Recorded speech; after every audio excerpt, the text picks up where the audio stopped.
Di sini saya ingin membahas apakah niat itu dilafadzkan ataukah tidak. Perlu diketahui 4 mazhab tidak menganjurkan lafaz niat dalam sholat 5 waktu dan dalam seluruh ibadah.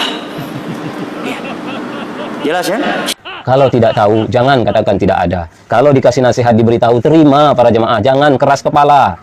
Syekhul Islam Ibnu Taimiyah menyatakan bahwa melafadzkan niat pada sholat 5 waktu itu tidak datang dari Nabi, tidak datang dari para sahabat Nabi, para tabi'in, tabi'ut tabi'in, dan 4 imam mazhab. Kalau tidak tahu, jangan katakan tidak ada. Kalau dikasih nasihat diberitahu, terima para jemaah, jangan keras kepala. Ya Ustaz, bagaimana dengan bacaan usolli sebelum sholat? Bacaan usolli sebelum sholat. Melafadzkan niat, ya. Terjadi perselisihan para ulama apakah itu hukumnya disunahkan atau tidak. Sebagian ulama mutaakhirin kali karangan Syafi'iyah berpendapat bahwa itu mustahab. Yang pertama kali menyatakan mustahab itu dari ulama Syafi'iyah yang bernama Abu Abdullah Az-Zubairi. Itu disebutkan oleh Imam Nawawi dalam kitab Syarhul Muhadzab di jilid 2. Waktu itu Imam Nawawi sedang mensyarah ucapan perkataan Imam Syairazi dalam kitab Al-Muhadzab. Apa kata Imam Asy-Syairazi? Wa ba'du ashabina man yara bi istihbabit talaffuz bin niyyah wa laysa bi syai' wa li anna an-niyyah mahalluha al-qalb. Sebagian ulama kami dari mazhab Syafi'iyah ada yang berpendapat disunnahkan melafadzkan niat, dan itu pendapat yang tidak ada dalilnya.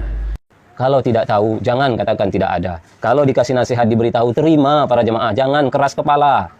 Apakah ada dalilnya melafadzkan niat tersebut? Ini yang insya Allah akan kita bahas. Para jemaah sekalian, terkhusus teman-teman saya, guru-guru saya, para ustadz salafi, janganlah kita menjadi orang yang seakan-akan sombong terhadap nasihat.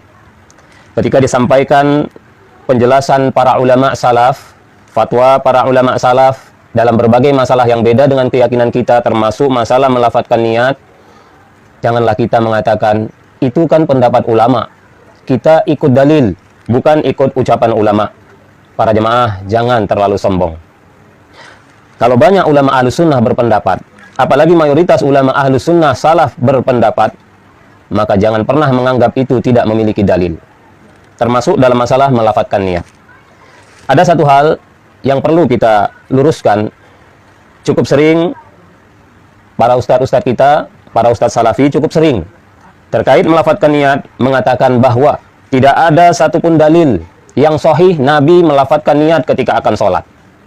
Bahkan hadis dhaif pun tidak ada. Bahkan hadis palsu pun tidak ada. Para jemaah yang dimuliakan oleh Allah, ini ucapan yang sebenarnya sangat tidak pantas kita ucapkan. Ucapan ini menunjukkan kita orang-orang yang tidak tahu dan tidak mengerti apa itu dalil. Para jemaah, kalau contoh benar, tidak ada satupun hadis sahih, bahkan dhaif, bahkan palsu, Nabi mengucapkan usolli. Memang tidak pernah ada. Kalau contoh tidak ada. Namun dalil itu bukan hanya contoh para jemaah. Ini gagal faham yang sangat berat.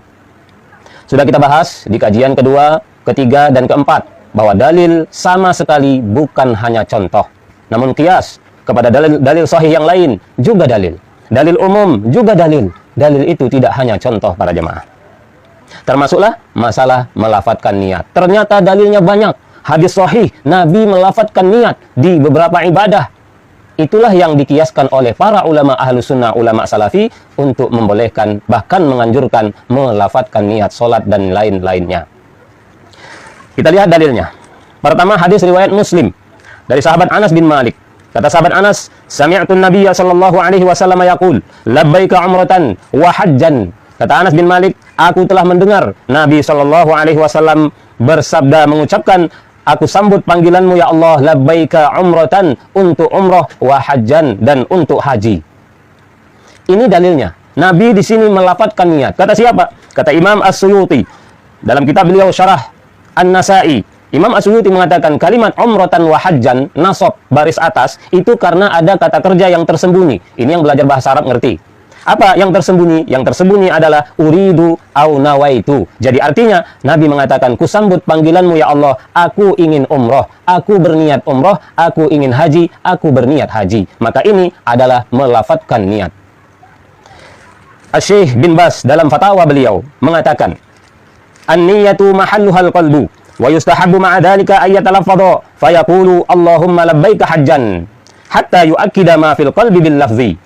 Secara ringkas, kata Syekh Ibnu Baz bahwa niat itu tempatnya di dalam hati. Namun dianjurkan dengan niat di dalam hati itu seseorang melafatkannya dengan mengucapkan Allahumma labbaika hajjan, ya Allah aku sambut panggilanmu, aku ingin haji. Sehingga yu'akkida ma fil qalbi bil lafzi, sehingga melafatkan niat yang dia ucapkan itu dapat menguatkan niat yang di dalam hati. Para jemaah, ternyata hadis riwayat Muslim tadi, kata Syekh bin Baz, adalah dalil Nabi melafatkan niat. Bahkan kata Syekh bin Baz, para sahabat pun semuanya ikut melafatkan niat. Jadi hadis itu tentang melafatkan niat. Bedanya, Syekh bin Baz dan beberapa ulama salafi yang lain mengkhususkan. Itu saja masalahnya. Mereka mengkhususkan hanya di waktu haji itu saja. Sedangkan ulama salafi lain yang lebih salaf sama sekali tidak mengkhususkan. Kenapa para jemaah? Karena di hadis tersebut tidak ada sedikit pun indikasi pengkhususan. Maka itu yang lebih benar. Karena mengkhususkan sesuatu, kata ulama, harus jelas. Indikasi pengkhususannya harus jelas. Di hadis ini tidak ada sedikit pun indikasi itu.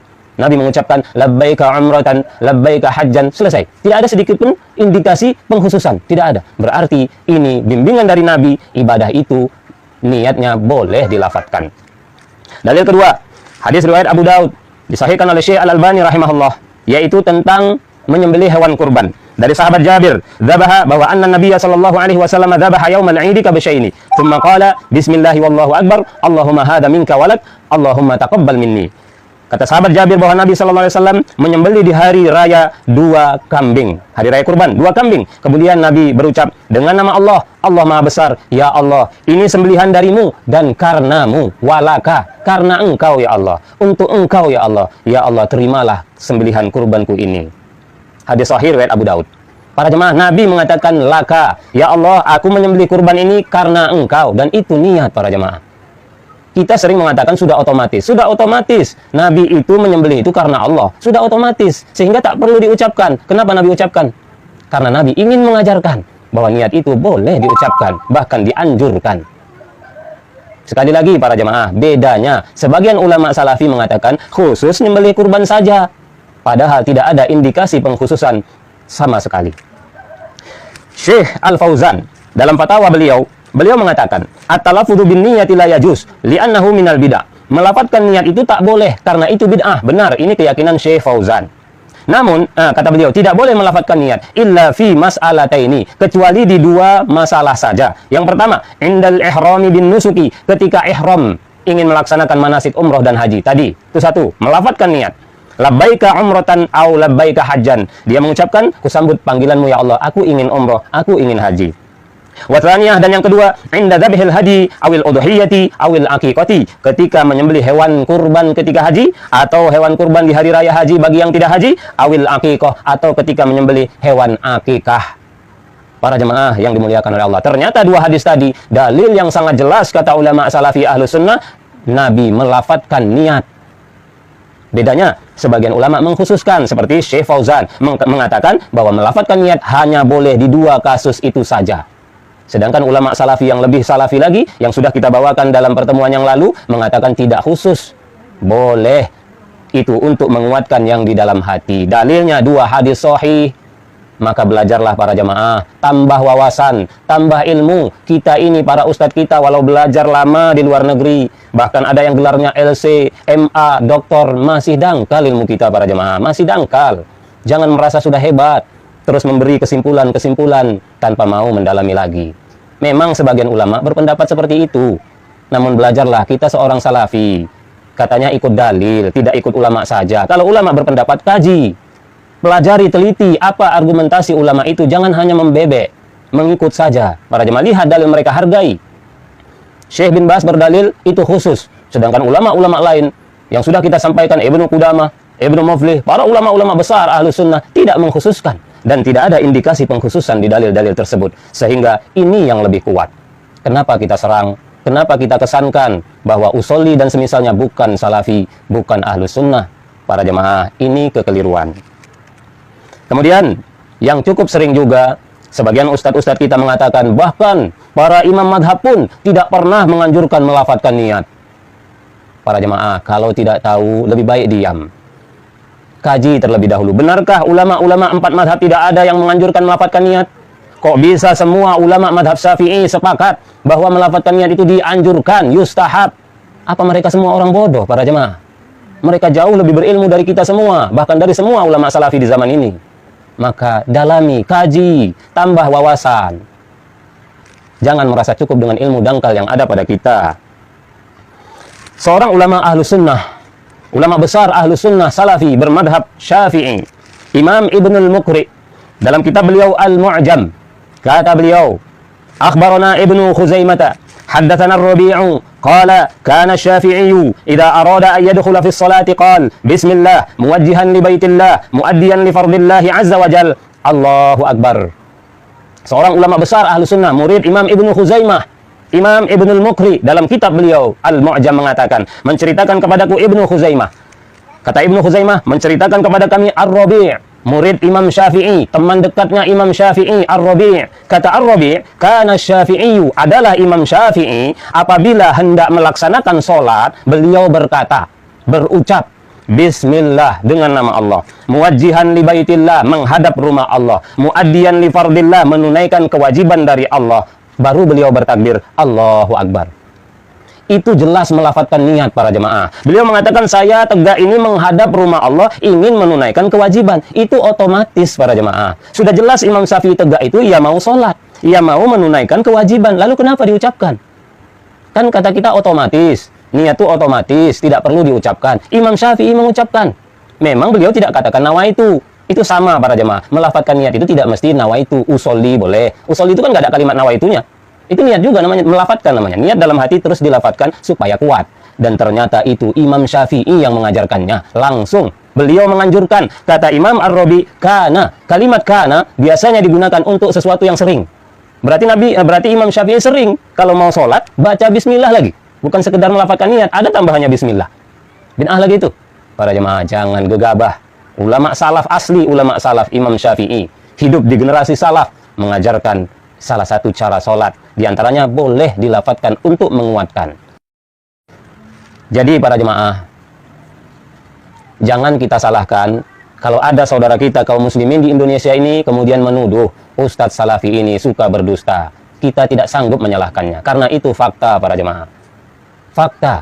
Kita katakan, walau tidak semua Ustadz Salafi mengatakan ini, namun cukup banyak. Ada imam itu pernah mencontohkannya. Imam Syafi'i mencontohkan dan menganjurkan dengan bentuk contoh, itu anjuran. Sehingga sepakat ulama-ulama Syafi'i dilafadzkan melafadzkan niat. Karena Imam Syafi'i mengajarkannya, kita katakan tidak ada. Syekhul Islam Ibnu Taimiyah menyatakan bahwa melafadzkan niat pada sholat 5 waktu itu tidak datang dari Nabi, tidak datang dari para sahabat Nabi, para tabi'in, tabi'ut tabi'in, dan 4 imam mazhab. Kalau tidak tahu, jangan katakan tidak ada. Kalau dikasih nasihat diberitahu, terima, para jemaah. Jangan keras kepala. Sebagian ulama kami dari mazhab Syafi'iyah ada yang berpendapat disunnahkan melafadzkan niat, dan itu pendapat yang tidak ada dalilnya. Kalau tidak tahu, jangan katakan tidak ada. Kalau dikasih nasihat diberitahu, terima, para jemaah. Jangan keras kepala. Siapa itu Abu Ibrahim? Siapa itu Ustadz Muhsin? Baru muncul kemarin, percuma jadi salafi. Kebenaran diukur dengan terkenal atau tidaknya seseorang. Ini orang yang sangat bodoh tentang dakwah salafi. Salafi itu bukan orangnya yang dinilai, tapi argumentasinya. Untuk apa terkenal? Tapi tidak ngerti baca kitab. Untuk apa terkenal? Sering salah mengartikan. Untuk apa terkenal? Sering gagal faham dan dusta. Untuk apa Ustadz terkenal kalau seperti itu? Para jemaah, jadi nasihat itu lihat argumentasinya. Jangan merasa sombong. Demikianlah para jemaah yang semoga kita semua dirahmati oleh Allah Subhanahu wa taala. Berbagai amalan umat Islam di Indonesia ini adalah masalah ijtihadiyah, bukan sekedar pokoknya ada ulama, tidak ada istilah pokoknya, tapi semua berdasarkan argumentasi ilmiah. Maka wajib kita menghargai, menerima masukan yang berdasarkan dalil dan argumentasi ilmiah siapapun yang menyampaikan, walau orang yang tidak terkenal sekalipun. Mudah-mudahan ini bermanfaat. Allahu a'lam bishawab. Assalamualaikum warahmatullahi wabarakatuh.